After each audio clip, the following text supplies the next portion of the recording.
कौन आया भाई? तुम? तुम्हारी हिम्मत कैसे हुई यहां मेरे घर में कदम रखने की? किसकी इजाजत से आए हो तुम? ये बात इतनी अहम नहीं है।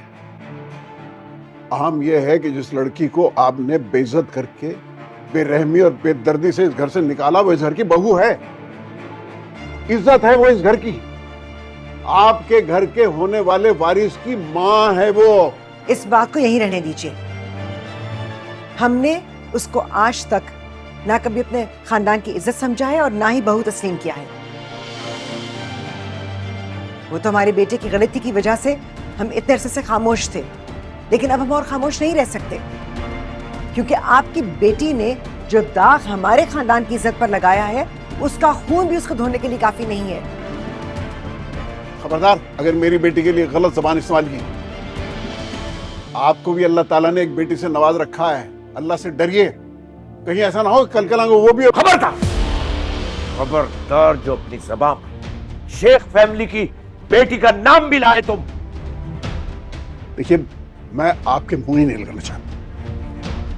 वो कहां है जो मेरी बेटी का हाथ पकड़ के प्यार मोहब्बत से कहानियां सुना के उसे इस घर में लेके आया था? कहां है वो?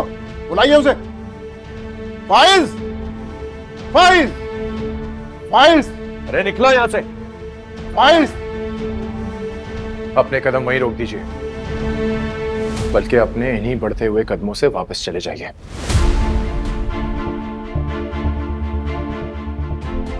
अब फाइज किसी पे तो क्या, अपने आप पे भी भरोसा नहीं करता।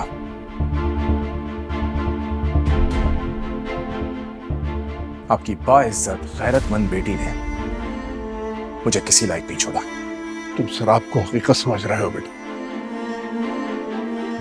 शक को तुमने यकीन में बदलना था।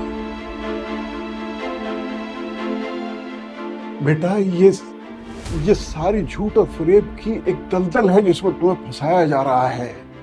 इसमें फंस के अपनी जिंदगी की खुशियां बर्बाद मत करो। और ये जाल और किसी ने नहीं, नासिर और तुम्हारी मां ने मिलकर बनाया है। Enough is enough।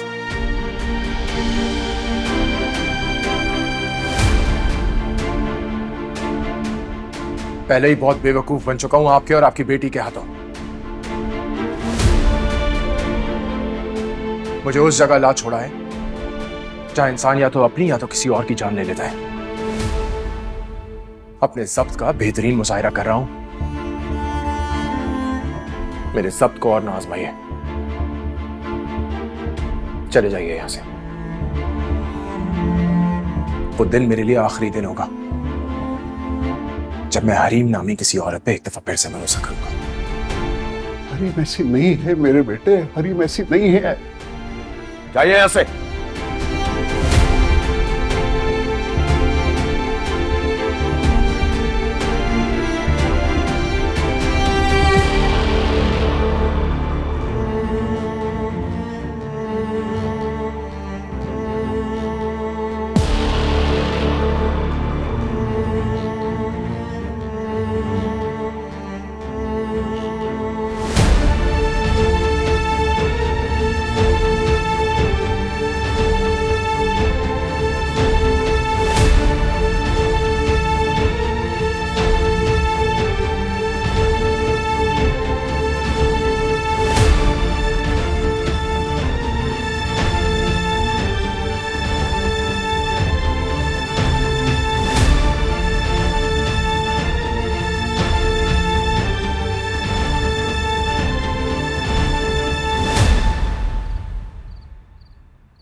पहले ही बहुत बेवकूफ बन चुका हूं आपके और आपकी बेटी के हाथों। मुझे उस जगह ला छोड़ा है जहां इंसान या तो अपनी या तो किसी और की जान ले लेता है। अपने जब्त का बेहतरीन मुजाहिरा कर रहा हूं,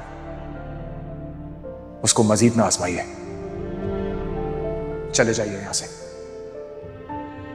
वो दिन मेरे लिए आखिरी दिन होगा जब मैं हरीम नामी किसी औरत पे एक दफा फिर से भरोसा करूंगा।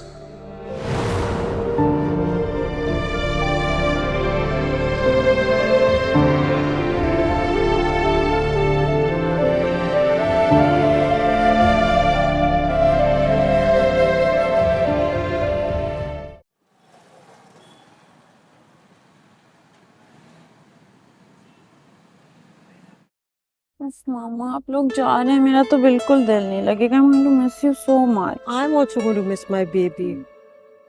रान बेटा, शेख साहब से आपने अपने असर्ट्स मांगे थे, अभी तक उन्होंने कोई पॉजिटिव रिस्पॉन्स नहीं दिया। अंकल मैंने डैडी से बात तो की थी, लेकिन ये फाइज जो है ना अंकल, हर मामले में बिला वजह कोई ना कोई परेशानी, कोई ना कोई इशू क्रिएट कर रहा। अभी भी मैंने डिस्कशन की थी डैडी से, फाइज की जो तबीयत खराब हुई है उसकी वजह से ये पूरी कॉन्वर्सेशन पोस्टपोन हो गई है।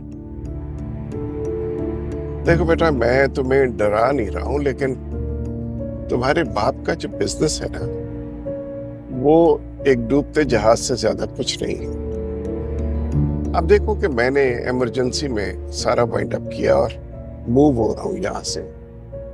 इसकी वजह ये है कि ये जो इंक्वायरीज चल रही है, गवर्नमेंट ब्लैक मनी के पीछे ऐसे सूंघती फिर रही है उसे कि किसी वक्त भी कोई हाथ आ जाए तो सारी एम्पायर जो खड़ी की हमने वो जमीन बोस हो जाएगी। मेरी एडवाइस तुम्हें यही है बेटा कि अपना शेयर लो अपने बाप से और हमारे पास आ जाओ। सुन लिया रेहान, ये मामला प्लीज जल्दी से सॉर्ट आउट करें। अपने डैडी से जल्दी बात करें प्लीज। और रायान, ये तो आप जानते हो कि जो भी हमारा है वो आप दोनों का ही है। जल्दी से कनाडा आओ ताकि हम एक कंप्लीट फैमिली की तरह फिर से रहें। ठीक है आंटी, इट्स फाइनल। अब ना, और मैं आप लोगों के पास कनाडा मूव हो रहे हैं, मैं बात करता हूँ दोबारा डैडी से। रेहान, बात नहीं करनी, सिर्फ आपने फाइट करना है। You have to fight for your rights, एक स्टैंड लेना है। और जो आपकी मम्मी है ना, वो हमारे लिए एक बहुत बड़ी ऑब्स्टिकल है, यू नो दैट। उनको प्रॉपर मनाना होगा, एक्सप्लेन करना होगा और सब कुछ एज इट इज बताना पड़ेगा हमें। प्लीज अब जल्दी करें, हमारे पास वक्त नहीं है, प्लीज।